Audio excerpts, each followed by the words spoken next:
नमस्कार दोस्तों, युवा शॉर्ट हैंड में आप सभी का स्वागत है। डिक्टेशन 5 सेकंड बाद स्टार्ट होगी।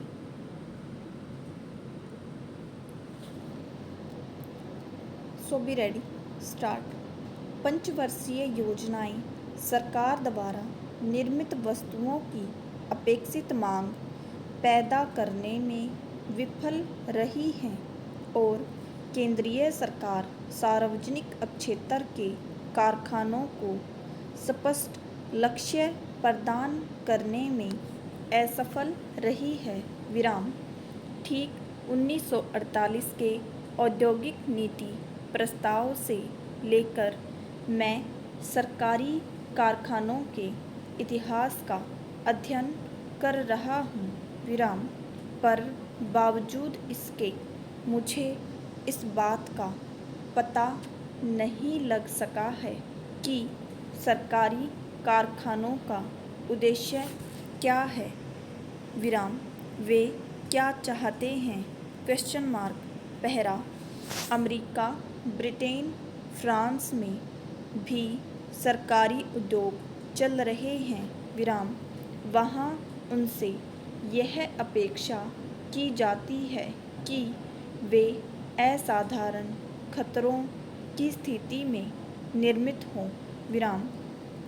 जैसे अंतरिक्ष तथा अणुशक्ति संबंधी कार्यक्रम को लेकर सरकारी कारखाने खोले जाते हैं, परंतु उन देशों में सरकारी उद्योग क्षेत्र अपने आदर्शों की पूर्ति के लिए निजी उद्योगों को काम में लाते हैं और उन्हें इस्तेमाल करते हैं।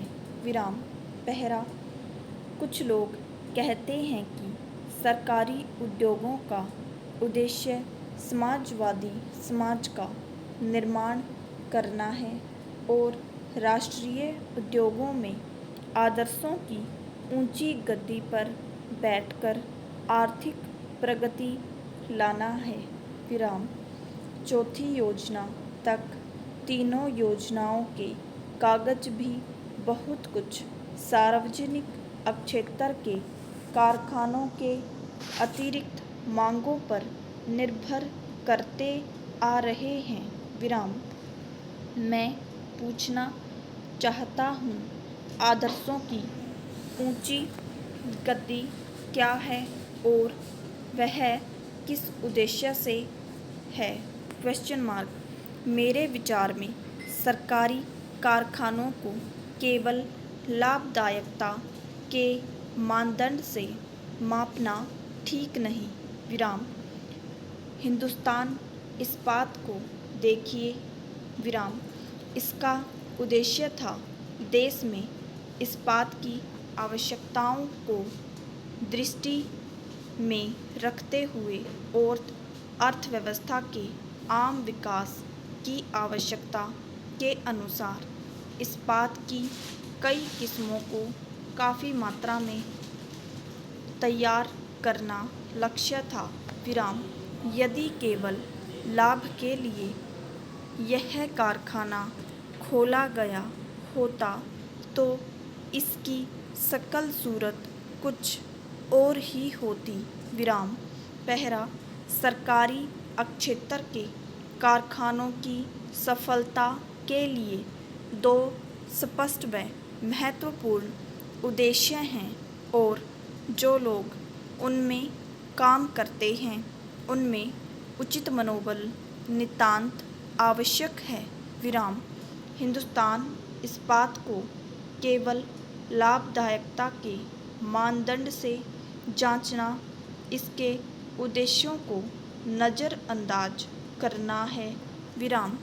पहला उद्देश्य है कि उचित मूल्य पर देश को इस्पात मुहैया कराना और विदेशी मुद्रा के खोने को रोकना, न केवल मुनाफा कमाना। विराम। यदि कारखाना मात्र लाभ के लिए खड़ा किया गया होता तो आर्थिक प्रगति रुक जाती। विराम। प्रशासनिक कार्यकुशलता के बारे में श्री नेहरू ने कहा था, लोगों को स्पष्ट उद्देश्य के बारे में अवगत कराने के बाद उनके कार्यों के परिणामों को लेकर जांचना होगा। विराम। पहला, मैं महसूस करता हूँ कि जो लोग सरकारी कारखानों की इसलिए आलोचना करते हैं कि वे मंडी से उत्तरदायित्वों तथा औद्योगिक उत्पादन के मांग संबंधी पहलू के प्रति सजग नहीं, बेहतर है कि वे लोग समूचे सरकारी क्षेत्र के 85% भाग का उद्देश्य साधारण मांगों को पूरा करना नहीं था, बल्कि सुनियोजित विकास की आवश्यकता की पूर्ति करना था। विराम। परंतु योजनाएं अनुमानित मांग पैदा करने में विफल रही हैं। विराम। यदि योजना ही विराम बिंदु पर पहुंच जाती है, तब सरकारी क्षेत्र से क्या अपेक्षा करते हैं? Question mark. आपने सरकार की गद्दियों पर विराजमान होकर सरकारी उद्योगों में उत्पादन के इस्तेमाल के लिए मांग और वातावरण को तैयार नहीं किया। विराम। और फिर ऊपर से सरकारी क्षेत्र की आलोचना की जाती है और सरकार भी इस आलोचना में शरीक हो जाती है। विराम। पहला, जहाँ तक वित्त मंत्रालय का संबंध है, वह खर्च और उत्पादन खर्च के अनुमानों को सीमा तक परियोजनाओं की रिपोर्टों में दिलचस्पी रखता है। विराम। इसमें परीक्षा के तौर पर चलाए गए कारखानों जैसी बातों को किसी गिनती में नहीं रखा। विराम।